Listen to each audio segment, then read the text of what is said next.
Hello everyone, कैसे हैं आप सब। I hope you all people are doing good, great and safe at your places. मेरा नाम है पलक राजपूत, आप सभी की कॉमर्स वाली दीदी एक बार फिर से स्वागत करती हूँ आप सभी का पढ़ ले 11th कॉमर्स में। आज का जो टॉपिक है, आज फिर से हम पढ़ने नहीं वाले हैं, ठीक है। अभी हमने हाल ही में बिजनेस पढ़ लिया, हमने इकोनॉमिक्स का चैप्टर कवर कर लिया, ठीक है। तो आई होप कि आप लोगों ने उनको पढ़ा होगा, समझा होगा, और जो कुछ भी समझ में नहीं आया होगा तो मुझे कॉमेंट सेक्शन में ज़रूर बताया होगा, तो मैं उसको नेक्स्ट वीडियो में कवर करने की कोशिश ज़रूर से करूँगी, ठीक है। तो आज आप लोगों के लिए एक सॉर्ट ऑफ इंटरेस्टिंग वीडियो ये है कि बच्चों को ना थ्योरी बहुत ऊब जाते हैं हमें थ्योरी नहीं पसंद। आप हमसे प्रैक्टिकल जितना करवाना चाहते हो ना दीदी, हम कर लेंगे, लेकिन हम थ्योरी नहीं पढ़ेंगे, कुछ भी हो जाए। तो उसी चीज़ के लिए आप लोगों को समझाने के लिए कि थ्योरी इतना डिफ़िकल्ट नहीं है और थ्योरी बोरिंग तो बिल्कुल भी नहीं है, ठीक है। तो उसी के लिए आज वीडियो बना रहे हैं हम। तो चलो बिना किसी देरी के स्टार्ट करते हैं, और मेरा वाला पार्ट पहले मैं बोल दूं ताकि आप लोगों को हमेशा याद रहे। एज हमेशा की तरह before starting the video make sure कि आप सभी ने चैनल को सब्सक्राइब कर दिया है, लाइक बटन को भी दबा दिया एंड बेल आइकन को भी दबा दिया है, जिससे कि आपको कोई भी इंपॉर्टेंट अपडेट कभी भी मिस ना हो। एंड डिस्क्रिप्शन बॉक्स में दी गई है बहुत ही महत्वपूर्ण लिंक, जिसका नाम है टेलीग्राम चैनल की लिंक, जिसको आपको याद से फॉलो कर लेना है। एंड आप अपनी सोशल मीडिया का भरपूर इस्तेमाल करके हमें इंस्टाग्राम पर भी फॉलो कर सकते हैं @parle.in। तो गाइस, बिना किसी देरी के आज की इस खूबसूरत थ्योरी सब्जेक्ट वाली सभा का ना प्रारंभ करते हैं, ठीक है। तो श्री गणेशाय नमः कर देते हैं इस वीडियो का, ताकि आप लोगों के लिए बहुत इंपॉर्टेंट है ये समझना कि थ्योरी को हम कैसे पढ़ें। तो चलो आज की सभा का प्रारंभ करते हैं, लेट्स बिगिन। ओके, तो थ्योरी सब्जेक्ट पढ़ना है। अब यहाँ मैंने बहुत ही ऐसा लिख दिया है कि अब थ्योरी सब्जेक्ट हुआ बहुत ही आसान, ठीक है, इजी पीजी हो जाएगा। अब थ्योरी होती क्या है, पहले तो थ्योरी समझ लें कि थ्योरी क्या है, कि जहाँ आपको चीज़ों को सिर्फ याद करना है, ठीक है, वो थ्योरी है। वाह, क्या बात बताई है मैंने, बहुत ही ज़्यादा तालियां बजनी चाहिए मेरे लिए। पर ठीक है, कुछ थ्योरी ऐसी होती है जो हमको पढ़ने में ना बड़ा मज़ा आता है, जैसे कि कुछ स्टोरी पढ़ रहे हैं हम। कुछ थ्योरीज ऐसी होती हैं जिसको पढ़ने में हमें बहुत मज़ा आता है, जैसे कि हम नॉवेल पढ़ते हैं, हम कोई इंटरेस्टिंग सी स्टोरी पढ़ते हैं। हम कुछ थ्योरी पार्ट ऐसा होता है जो हमें पढ़ने में बहुत ही ज़्यादा मज़ा आता है, जैसे हमारी मोहमाया का बहुत ही सुंदर सा टेक्स्ट मैसेज आ जाए हमें, या व्हाट्सएप कर दे वो हमें, ठीक है, और खूब सुंदर सा लंबा चौड़ा भाषण दे वो हमें, जिसमें हमारी तारीफ कर दे। तो हमें तो हम वी आर ऑन स्काई 9, ठीक है, हम स्काई 9 पे पहुँच जाते हैं कि हम 7वें आसमान पे होते हैं उस वक्त की कितना मज़ा आया। तो वो थ्योरी पढ़ने में मज़ा आता है। लेकिन अगर आपको गलती से किसी ने बोल दिया कि भैया बहनों 11वीं और 12वीं के थ्योरी सब्जेक्ट्स को पढ़ लो, तो तभी से ना बस उसी समय से नक्षत्र उल्टे पड़ते हैं और हम सबको आ जाता है बहुत ही ज़्यादा जोर। तो थ्योरी सब्जेक्ट को भी आप लोग ऐसे ही इंजॉय करके पढ़ सकते हैं। मोहमाया के मैसेज को छोड़ दो, बाकी सारी चीज़ों को, कि कोई स्टोरी पढ़ रहे हैं, गाने सुनते हुए हम पढ़ रहे हैं, तो वो चीज़ आपके लिए आसान हो जाएगी, ठीक है। तो कुछ छोटे छोटे से पॉइंट्स हैं, वो बहुत ही जल्दी कवर हो जाएंगे, वीडियो बहुत बड़ी भी नहीं बनने वाली है आज की। तो वो थ्योरी पॉइंट्स को कवर कर देते हैं कि कैसे आप लोग पढ़ सकते हैं, ठीक है। तो अब कुछ पॉइंट्स है जो हमेशा याद रखना है, ठीक है, हमेशा याद रखना है, मतलब बिल्कुल ही याद रखना है। इसमें से एक पॉइंट भी छूटा तो मतलब नज़र हटी और दुर्घटना घटी वाली बात हो जाएगी यहाँ पे, तो वो चीज़ नहीं होनी चाहिए। इसलिए एक बात हमेशा, मतलब ये जो पॉइंट्स मैं नीचे लिखूंगी, ये हमेशा खूबसूरत से याद रखना है आप लोगों को, ठीक है, याद रखना है। ओके, कलर चेंज कर दें, ठीक है, कर दिया। तो सबसे पहला पॉइंट है कि थ्योरी सब्जेक्ट कभी भी रात में नहीं पढ़ा जा सकता है गाइज, कभी भी, कितना ही अच्छा बच्चा हो, कितना ही इंटेलिजेंट बच्चा हो, लेकिन थ्योरी सब्जेक्ट पढ़ने में ना उसको रात कभी भी ठीक नहीं है, ठीक है। तो don't study theory at night. रात में आप कभी भी थ्योरी को ना उठाएं, ठीक है। थ्योरी एक तो ऑलरेडी ना बहुत ही ज़्यादा ऐसे पढ़ने में तो जोर वैसे ही आता है, और फिर भी उसको पढ़ना, उसको समझना, उसको याद करना, तो ये चीज़ रात में बिल्कुल भी नहीं की जाए। जो लोग रात में पढ़ाई करते हैं, जो मैंने लास्ट वाले जब स्ट्रैटेजी वीडियो में आप लोगों को बताया था कि रात में पढ़ो, दिन में पढ़ो, ये आपके ऊपर है। लेकिन रात में भी जो लोग पढ़ते हैं ना, वो रात में थ्योरी सब्जेक्ट्स कभी भी ना पढ़ें। आप दिन के टाइम पे कोई सा भी अपना टाइम बनाकर थ्योरी को पढ़ें। जनरली मैं जैसे जैसे बहुत ही सिंपल सी बात करती हूँ कि कोरोना जब नहीं था, मतलब जब हम लोगों की बैच हुआ करती, जब हम लोग स्कूल में थे, ठीक है, तो स्कूल में क्या होता था ना, स्कूल वालों को भी मालूम होता था कि बच्चे का माइंड सुबह बहुत ही सुंदर है, बहुत ही फ्रेश होता था। हम सुबह जल्दी उठते थे और मस्त ऐसे नहा कर और जाते थे स्कूल, बहुत ही सुंदर सुंदर हवा लगती थी, क्लासरूम्स भी सुंदर होते थे अपने फ्रेंड्स के साथ में। तो सुबह के लेक्चर्स जो होते थे जनरली हमारे थ्योरी पार्ट के होते थे, जैसे कि पहला लेक्चर होता था हमारे लिए बिजनेस का, फिर सेकंड हम पढ़ते थे इंग्लिश, फिर थर्ड में हम पढ़ लेते थे वापस से बिजनेस। हमारे 2 लेक्चर लगते थे बिजनेस के। तो स्कूल वाले भी क्या हमको समझाते थे कि आप लोग सुबह, आपका माइंड ना फ्रेश होता है तो वो उन चीज़ों को कैच कर लेता, वो बोर फील नहीं करता है, ठीक है। सुबह सुबह की वो मधुर हवा सुनी होगी, वो सारे जो भी वर्ड्स होते हैं, ठीक है, कि सुबह बहुत ही मस्त लगता है, दिमाग शांत रहता है, आप पढ़ सकते हो उस वक्त, ठीक है। तो जनरली ट्राई करो कि आप लोग थ्योरी को सुबह स्टार्ट करें, ठीक है। सुबह स्टार्ट करें कब? जब आपकी मॉर्निंग हो रही है। जैसे कि जो बच्चा रात में पढ़ता है, जनरली से एग्जांपल ले लें, 9 से 3:30 पढ़ने वाले बच्चे की सुबह होनी चाहिए मेरे हिसाब से 9:30 से 10 बजे, ठीक है। 9:30 से 10 बजे वो उठेगा, वो अपने सारे कामों को कर ले, जो भी आपका डेली रूटीन का है, सुबह उठो, फ्रेश होना, नहाना है, ब्रेकफास्ट करना है, आपकी रीडिंग हैबिट है तो आप कुछ भी बुक पढ़ रहे हो, वो पढ़ने के बाद में अगर आप सुबह आपके पास टाइम होता है तो फिर अराउंड 11:30-12 बजे के आसपास जो रात वाले शेड्यूल वाले बच्चे, ठीक है, वो लोग स्टार्ट कर सकते हैं थ्योरी पढ़ना स्टार्टिंग में, ठीक है। वो थ्योरी सब्जेक्ट कवर कर लिया आप लोगों ने और फिर आप अपने नाइट शेड्यूल पे स्विच कर सकते हैं कि मैं रात में सारे प्रैक्टिकल सब्जेक्ट्स को सॉल्व कर लूँगा, क्योंकि प्रैक्टिकल करने में ना मज़ा आता है हमें। तो हम कभी भी कर लें, सुबह उठकर कर लें, रात में कर लें, तो हमें वो बोर फील ही नहीं करवाता है, तो इसलिए वो जल्दी हो जाता है, ठीक है। तो इसलिए यहाँ लिखा है कि don't study theory at night. Theory subject कोई सा भी हो, वो बिजनेस हो, वो आपका माइक्रो का भी अगर थ्योरी पार्ट है तो आप लोग उसको रात में नहीं पढ़ें। ये बहुत ही मतलब ऐसे हार्टिली रिक्वेस्ट है आप लोगों से, कि विनम्र निवेदन है कि आप लोग रात में थ्योरी ना पढ़ें, ठीक है। दूसरा पॉइंट है कि हमेशा जब आप इंजॉयमेंट फील करते हैं ना, हमारी 3 स्टेट्स होती हैं। एक तो हम बहुत ही उल्लास से भरे हुए होते हैं, इतना ज़्यादा इंजॉय कर रहे होते हैं कि हमें पता नहीं होता कि हम खुश क्यों हैं आज, भाई इतने खुश क्यों, इतनी खुशी क्यों है, ये पता नहीं होता है। दूसरा हमारा नॉर्मल नेचर है कि ना मैं खुश हूँ ना मैं दुख हूँ, बस नॉर्मल हूँ। और तीसरा, अगर मोहमाया का मैसेज नहीं आया है तो हम थोड़े उदास हो जाते हैं, ऐसे मुँह पे 12 बज जाती है कि यार क्या हो गया होगा, क्यों मैसेज नहीं कर रही हैं, ठीक है। तो वो ऐसा जब हो तब आप लोग अपने सब्जेक्ट्स को हाथ ना लगाएं, पढ़ाई को ही हाथ ना लगाएं, ठीक है। ज़रूरी नहीं है कि मोहमाया ही हो जीवन में, बहुत से शरीफ बच्चे भी होते हैं जिनके जीवन में कुछ और काम भी हो सकते हैं। जब आप फील ऐसे करें ना कि बहुत ही अच्छा लग रहा है मुझे, फ्रेश फील कर रहे हो, आप ऐसे बोर नहीं हो, ऐसे बर्डन समझ के थ्योरी सब्जेक्ट को कभी नहीं पढ़ सकते आप लोग, ठीक है। तो जब आप फ्रेश फील कर रहे होते हो ना, क्या ट्रैश लिख रही हूँ मैं, वाओ सॉरी गाइज, ठीक है। तो आप लोग जब फ्रेश फील कर रहे होते हो ना, तब आप लोगों को अपने थ्योरी सब्जेक्ट को स्टार्ट करना है, ठीक है। और स्टार्ट करने में भी कैसी चीज़ की, आपको जो याद है, पहले तो जो चीज़ पढ़ रखी है आप लोगों ने, जो आप लोगों ने कवर कर रखा है, उसको आप लोग पहले रिवाइज करो, उसके बाद में नए टॉपिक को स्टार्ट करो, ठीक है। फ्रेश इंजॉयमेंट के साथ में अपने आप को ये बोलो कि मुझे समझ में आ रहा है, मैं पढ़ लूँगी और मुझे सारी चीज़ें आती हैं, ठीक है। ऐसा नहीं अरे यार शिट थ्योरी है, पढ़ना ही पड़ेगा, क्या करें, ऐसे चीज़ें कभी भी नहीं होंगी। और क्योंकि थ्योरी है प्लस इसको राइटिंग भी लेना है, ठीक है।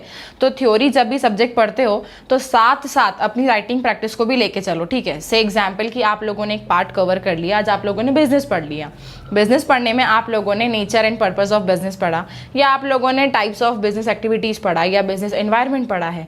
तो आप जब पढ़ते जा रहे हो ना, तो अपने साथ में स्टिकी नोट्स को लेके चलो, ठीक है। तो अपने साथ में जो है स्टिकी नोट्स को आप लोग अपने साथ में रखें हमेशा, अपने कंपॉक्स बॉक्स में, अपने स्टडी टेबल के ऊपर हमेशा स्टिकी नोट्स रखें। जितना भी आपको समझ में आया है उसके छोटे छोटे पॉइंट्स बना के, छोटी छोटी मेमोरी टेक्निक्स बना के अपने वो सामने स्टडी टेबल की वॉल पे लगा दो, या फिर अपनी बुक में जो पॉइंट पढ़ा है वहीं लगा दो। और जो चीज़ समझ में नहीं आई है उसको अपनी नोट कॉपी में लिख कर आप बाद में जब अगले दिन रिवाइज करोगे तब आप उसको रिवाइज कर सकते हो, समझ सकते हो कि मुझे क्यों समझ नहीं आया। क्योंकि क्या होता है कि आज जो चीज़ समझ नहीं है ना, ज़रूरी कभी नहीं आएगी, कल जब स्टार्टिंग वापस से फ्रेश माइंड से करोगे तो वो वापस आपको समझ में आने लग जाएगी, ठीक है।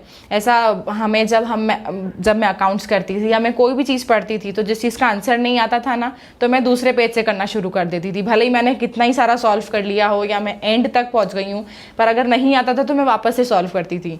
तो वो कहीं ना कहीं वो मिस्टेक मिल जाती थी और वो सॉल्व हो जाता था, ठीक है।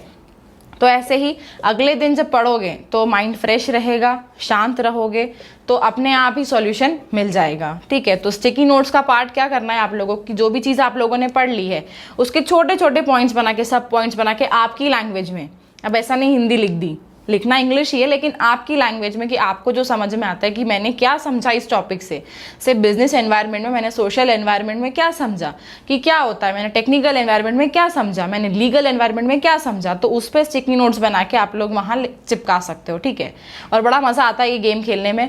मेरी तो पूरी बुक स्टिकी नोट से भरी हुई होती थी। ठीक है, मैं तो इतना पढ़ लेती थी, इतना हर चीज़ के आगे स्टिकी नोट्स लगाती थी, ऐसा लगता था कि और लिख लें थोड़ा थोड़ा। ठीक है, तो वो बहुत सुंदर लगता है, और जब आप अगली बार रिवाइज करते हो ना तो बहुत ही खूबसूरत लगता है। और अगली बार आपको वो 200-300 पन्ने नहीं पढ़ने, जो स्टिकी नोट्स आप लोगों ने लगाए हैं ना, कुछ मुश्किलात से हर पेज पे 2 या 3 ही होते हैं, और वो स्टिकी नोट्स बहुत अच्छे होते हैं, तो वो आपको रिवाइज करने में हेल्प कर देते हैं। ठीक है, चौथी बात कि एक बात हम लोगों ने नोटिस करी होगी आप लोगों ने, कि कोई भी नया गाना आए तो हमें वो याद हो जाता है, पर थ्योरी पढ़ने में हमको कंटाल आता है। ठीक है, जैसे कोई सा भी गाना हो, आप लोग एक बार सुनोगे और दिन भर उस पर रील्स बनाओगे, उसके वीडियोस भेजोगे, उस पर ये करोगे, वीडियो बनाओगे, ये एटसेट्रा एटसेट्रा एटसेट्रा। पर थ्योरी के साथ में क्या होता है ना, कि थ्योरी को हम बर्डन समझते हैं कि पढ़ना ही है, पढ़ना ही नहीं है, ऐसे नहीं पढ़ना है, पढ़ना है। ठीक है, अपने आप को ऐसे लगाओ कि मुझे थ्योरी पढ़ना है, मुझे उसमें इंटरेस्ट है। जब आप इंटरेस्ट शो करोगे तो वो सब्जेक्ट भी आपको अपने आप इंटरेस्ट देने लग जाएगा। ठीक है, ऐसे एज अ बर्डन समझकर चीज़ों को नहीं पढ़ा जा सकता। दूसरी चीज़, आप इसमें प्रैक्टिकल अप्रोच को फॉलो कर सकते हो। अब ये प्रैक्टिकल अप्रोच क्या चीज़ें हैं गाइज, ये तो कुछ समझ ही नहीं आ रहा। ठीक है, प्रैक्टिकल अप्रोच को आप लोग यहाँ पे फॉलो कर सकते हैं। जैसे कि बिजनेस बहुत प्रैक्टिकल सब्जेक्ट है। ठीक है, लिटरली बिजनेस प्रैक्टिकल है। आप लोगों को लगता है कि दीदी थ्योरी पढ़ा रही है, पर उसमें बोल रही प्रैक्टिकल सब्जेक्ट है। बिजनेस प्रैक्टिकल सब्जेक्ट इसलिए कि उसमें जो भी बातें लिखी हैं वो हमारे डे टू डे एक्टिविटीज़ को बिलोंग करती हैं। ठीक है, उसमें ऐसी कोई भी बात नहीं है जो कि यूं ही सिर्फ बताने के लिए लिख दी हो। उसमें जो कुछ भी समझाया है ना, वो आपको आने वाली लाइफ में बहुत काम आने वाला है। वो समझाएगा आपको कि हमने बिजनेस में ये चीज़ पढ़ी थी तो हमको पता है कि ये होता है। बिजनेस एनवायरनमेंट पे नज़र रखना कितना इंपॉर्टेंट है, ये बिजनेस एनवायरनमेंट पढ़ने के बाद समझ में आता है। ठीक है, तो जब आगे चल के आपकी फर्म होगी, आपका कंपनी होगी, आपका बिजनेस होगा, तो आपको भी इन सारी चीज़ों को मैनेज करना पड़ेगा। कंट्रोलिंग सीखोगे, स्टाफिंग सीखोगे, ऑर्गेनाइजेशन सीखोगे, ऑर्गेनाइजिंग सीखोगे, तो वो कहाँ से सीखोगे, ये सब्जेक्ट सीखोगे। तो उन चीज़ों को प्रैक्टिकल समझ के कि अगर मेरी फर्म है तो मुझे कैसे करना है। बिजनेस बहुत प्रैक्टिकल सब्जेक्ट इसलिए कि कोई भी अगर सब्जेक्ट पढ़ रहे हो, कोई भी चैप्टर पढ़ रहे हो, तो ये सोचो कि आप उसमें हो। ठीक है, आपके साथ वो सारी चीज़ें हो रही हैं। कि अगर हम शेयर कैपिटल के बारे में पढ़ रहे हैं, वर्किंग कैपिटल के बारे में पढ़ रहे हैं, तो अगर मेरी कंपनी में ऐसा होगा तो मैं कैसे निकालूंगी, वो तुरंत आ जाएंगे आंसर। ठीक है, इंस्टेड ऑफ कि उसमें जो एग्जाम्पल है राम और श्याम के पास में ये है, तो वो कैसे निकालेंगे, वो कभी समझ नहीं आता है, और वो बहुत बोरिंग लगता है कि क्या पढ़ रहे हैं, कुछ समझ नहीं आ रहा है। अपने आप से रिलेट करना शुरू करो। बिजनेस एनवायरनमेंट वाले चैप्टर्स को देखोगे, मतलब अब यही बोलोगे कि बस एक ही चैप्टर आता है दीदी को इसलिए ये बोल रही है, ऐसा नहीं। वो चैप्टर बहुत इंपॉर्टेंट है, तो अभी से थोड़ा थोड़ा इंट्रोडक्शन दे रही हूँ उसके लिए आपको। ठीक है, तो वो सारी चीज़ों को जब पढ़ोगे उसमें, तो आपको लगेगा कि हाँ, बाहर की ज़िंदगी में भी यही होता है जो हमको बुक में पढ़ाया। ठीक है, यहाँ ऐसी कोई भी ऐसी काल्पनिक घटना को नहीं दे देते हैं, वो सारी सत्य घटनाओं के ऊपर आधारित होती है बिजनेस की बुक। ठीक है, तो ये प्रैक्टिकल पॉइंट्स जब आप उसको अप्रोच में रखते हो तो आपको सब्जेक्ट ईजी लगने लग जाता है। ठीक है, इंस्टेड ऑफ कि बहुत ही भारी बर्डन पढ़ना पड़ रहा है। तो हो गया। फिर उसके बाद में कैरी हाइलाइटर। ठीक है, हाइलाइटर तो जीवन में इतना ज़रूरी है ना कि इसके बिना तो सारी चीज़ें अधूरी हैं। ठीक है, ये हमारी मोहब्बत है गाइज, हम लोगों के लिए जो थ्योरी सब्जेक्ट्स में होते हैं उनके लिए बहुत ही ज़्यादा पहला प्यार हो सकता है हाइलाइटर। ठीक है, आप लोगों का हाइलाइटर इसलिए क्योंकि जब मैंने आपको बहुत पहले ही बताया था कि आप लोग नोट्स बनाते हो तो अपने पॉइंट्स को हाईलाइट करके रखो। ठीक है, जो आपको लगता है कि इंपॉर्टेंट है। तो थ्योरी पार्ट में भी कि कोई भी पॉइंट पढ़ा, नेचर एंड पर्पस पढ़ लिया आप लोगों ने, फॉर्म्स ऑफ बिजनेस ऑर्गेनाइजेशन पढ़ लिया, तो प्राइवेट क्या होता है, पब्लिक क्या होती है, डिपार्टमेंटल स्टोर्स क्या होते हैं, पार्टनरशिप क्या होती है, सोल प्रोप्राइटर क्या होती है, तो उनकी डेफिनेशंस को हाइलाइटर से हाईलाइट करके रखो। और जब रिवाइज करोगे तब उस हाईलाइटेड पॉइंट को ही पढ़ो, इंस्टेड ऑफ वो बड़े बड़े पैराग्राफ्स को पढ़ना फिर वापस से कि यार कितना पढ़ना पड़ेगा, रिवाइज भी नहीं हो पाएगा। तो ऐसा नहीं है, आप उसमें कर सकते हो, हाईलाइट करके चलो चीज़ों को स्टार्टिंग डे से ही। ठीक है, हाईलाइट करके चलो। और जब भी एक बात हमेशा याद रखो कि जब भी थ्योरी सब्जेक्ट्स पढ़ते हो ना, तो जो लास्ट डे पे कवर किया था उसको पहले रिवाइज करो, बाद में कोई नया टॉपिक स्टार्ट करो। ठीक है, तो लास्ट पॉइंट आप लोगों के ये लिए है कि यही है कि फर्स्ट रिवाइज उसके बाद में स्टार्ट करो कोई सा भी नया कंटेंट, ठीक है। स्टार्ट न्यू चैप्टर या न्यू टॉपिक जो भी है आप लोगों के लिए, ठीक है। आप उसके बाद में ही कर सकते हो। से कुछ भी आपने पढ़ा हो, कितने भी पेज आप लोगों ने पढ़े हैं उनको रिवाइज करो। रिवाइज कैसे होंगे? एक तो आपके स्टिकी नोट्स वाले पॉइंट से आपका रिवीजन हो जाएगा कि आप लोगों ने स्टिकी नोट्स बना रखे हैं। दूसरा आपका हाइलाइटर, ये दोनों आप लोगों के लिए बहुत ही ज़्यादा हेल्पफुल हैं। स्टिकी नोट्स पे आप लोगों ने अपनी चीज़ों को लिख रखा है कि मैंने इस पॉइंट से ये चीज़ समझी है, ठीक है। आप उसको अपनी लैंग्वेज में याद करने के लिए आप कोई भी टेक्निक लिख सकते हो, कोई भी गाना वहाँ पे लिख सकते हो, ठीक है। कि मेमोरी टेक्निक रूल्स होते हैं, उनकी वीडियोस जो होती हैं हुआ तो मैं भी इस पर बताऊंगी कि कैसे आप लोग मेमोरी टेक्निक बना सकते हो, मेमोरी रूल्स फॉर्म कर सकते हो अपने लिए, ठीक है। तो वो लिखकर आप स्टिकी नोट्स और हाइलाइटर से जब आप चीज़ों को करते हो तो उससे आपका रिवीजन बहुत जल्दी हो जाएगा। तो रिवीजन आपको लिए ऐसा नहीं है कि पूरा पढ़ो वापस से, तो होएगा ही नहीं, दूसरा दिन भी उसी में चला जाएगा कि जो कल पढ़ा था। रिवाइज करना मतलब कि जो स्टिकी नोट्स और हाइलाइटर से काम किया था उसको रिवाइज करो और फिर कुछ नया स्टार्ट करो, ठीक है। तो ये कुछ पॉइंट्स थे जिससे आप लोग अपने थ्योरी सब्जेक्ट्स को आसान बना सकते हो। और एक और बात, अगर बहुत ही अच्छे हो तो गाने सुनकर भी थ्योरी पढ़ी जा सकती है और थ्योरी याद हो जाती है, ठीक है। ये बहुत ही सत्य पॉइंट है कि गाने सुनकर आप थ्योरी कर सकते हो, थ्योरी पढ़ सकते हो, आप रीडिंग कर सकते हो, ठीक है। जब रिवीजन कर रहे हो ना तो आप गाने सुन सकते हो, जो भी आपको, ऐसा नहीं वो सैड सॉन्ग लगा ली और फिर पढ़ रहे हैं, ऐसा नहीं। कुछ ऐसे जो भी इंजॉयमेंट वाले गाने हैं आप उनको लगा के और आप थ्योरी पढ़ सकते हो, समझ में आ जाएगा। हम अकाउंट सॉल्व करते वक्त गाने सुनते हैं, हम मैथ सॉल्व करते वक्त गाने सुनते हैं, हम थ्योरी पढ़ते वक्त भी गाने सुन सकते हैं, ठीक है। लर्न करते वक्त नहीं, पढ़ते वक्त। जब आप एक रीडिंग ले रहे हैं, फर्स्ट रीडिंग ले रहे हैं। एक और चीज़ आप लोग ले सकते हैं कि आप 3 रीडिंग कर सकते हो, ठीक है। 3 रीडिंग में आपको सारी चीज़ें याद हो जाएंगी। पहली रीडिंग मैंने बताया ये पॉइंट शायद पहले भी, कि पहली रीडिंग सिर्फ एक गो फ्लो में, बस हम गो थ्रू कर रहे हैं बुक को कि बुक में क्या लिखा है, उस वक्त आप अपने ईयर प्लग्स लगा सकते हो। दूसरी रीडिंग में समझने की कोशिश करो कि एग्जैक्टली ये पैराग्राफ मुझे समझाना क्या चाह रहा है, ठीक है। उस वक्त गाने आपके साथ नहीं होना चाहिए, उस दिन सिर्फ आपका दिमाग, आपकी पेंसिल, आपके स्टिकी नोट्स और आपका हाईलाइटर आपके साथ में होना चाहिए, ठीक है। फिर तीसरी रीडिंग, आप लोगों ने जब अपने हाइलाइटर और स्टिकी नोट्स को कवर कर लिया है दूसरी रीडिंग में, तो तीसरी रीडिंग में आप इनको यूज करके अपना रिवीजन कर सकते हो। तो ये 3 रीडिंग बहुत इंपॉर्टेंट होती है और इन 3 रीडिंग से आपका थ्योरी सब्जेक्ट बहुत ही ईजी हो जाता है, ठीक है। तो ये कुछ पॉइंट्स थे जिससे आप लोग अपने थ्योरी सब्जेक्ट्स को बहुत ही आसान बना सकते हैं और आप इसे ट्राई कर सकते हैं। ये स्टंट घर पर ट्राई किया जा सकता है, ठीक है। तो बिल्कुल करो, क्योंकि मैं तो ऐसे ही करती थी और थ्योरी सब्जेक्ट पढ़ने में मुझे बहुत मज़ा आता था, ठीक है। मेरा बिजनेस फेवरेट था, मेरा अकाउंट फेवरेट था, मेरा इकोनॉमिक्स फेवरेट था, मेरा पूरा सब्जेक्ट ही फेवरेट था, ठीक है। मुझे सब कुछ पसंद था पढ़ना। पर थ्योरी मैं ऐसे ही पढ़ती थी कि मैं कभी रात में मैंने थ्योरी नहीं पढ़ी है, मैं सुबह ही थ्योरी पढ़ती थी, क्योंकि हम तो स्कूल जाते थे तो हमारा लेक्चर हो जाता था, तो मैं उसके बाद में घर आने के बाद भी संडे के टाइम पर या जब भी छुट्टी होती थी तो उस वक्त मैं सुबह ही अपने थ्योरी पार्ट को कवर करती थी, ठीक है। छत पे बैठकर, बालकनी में बैठ के, जहाँ भी आपको अच्छा लगता है, आपके प्लांट्स हो आपके घर में तो उनके पास बैठकर समझाओ, ठीक है। थ्योरी पढ़ने का एक पॉइंट ये भी है कि आप इमेजिन करो कि आपके सामने कोई लोग बैठे हैं, आप उनको समझा रहे हो, ठीक है।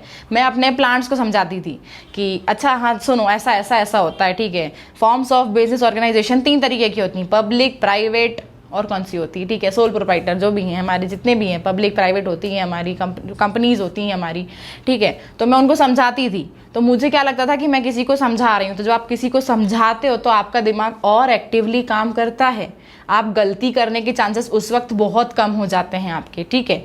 तो ऐसा कर भी सकते हो आप कि आपके प्लांट्स हो, अपने मिरर में आप मिरर टेक्निक को इस्तेमाल कर सकते हो कि खुद को ही समझाओ। अकेले रूम में बैठे हो, अकेले आप ये सोचो कि पूरी क्लास बैठी हुई उनको समझाओ, ठीक है। ग्रुप स्टडी तो बिल्कुल सजेस्ट नहीं करूँगी, क्योंकि ग्रुप स्टडी के नाम पर सिर्फ और सिर्फ हम मस्ती करते हैं। पढ़ाई तो बहुत ही दूर चली जाती है, पर ग्रुप स्टडी में पढ़ाई तो कहीं नहीं होती, मस्ती ही होती है, ठीक है। तो आप समझा भी सकते हैं, ठीक है। तो ये कुछ पॉइंट्स है जिससे आप अपने थ्योरी सब्जेक्ट्स को बहुत ही ईजी बना सकते हैं एंड इसे आप घर पर भी ट्राई कर सकते हैं। तो ये आज की वीडियो थी। आई होप आप लोगों को ये वीडियो बड़ी पसंद आई होगी और आज से आपका थ्योरी सब्जेक्ट बहुत ही आसान हो जाएगा, ठीक है। अब हम मिलेंगे अगले हफ्ते, मतलब आने वाले वीक में, मंडे को। हुआ तो हम अकाउंट्स पढ़ेंगे, नहीं तो हम बिजनेस ही पढ़ सकते हैं, नहीं तो हम इकोनॉमिक्स भी पढ़ सकते हैं, ठीक है। तो जो भी होगा वो आपको मंडे को ही पता चलेगा कि हम लोग क्या पढ़ने वाले हैं। तो तब तक बने रहो पढ़ ले 11th कॉमर्स के साथ में।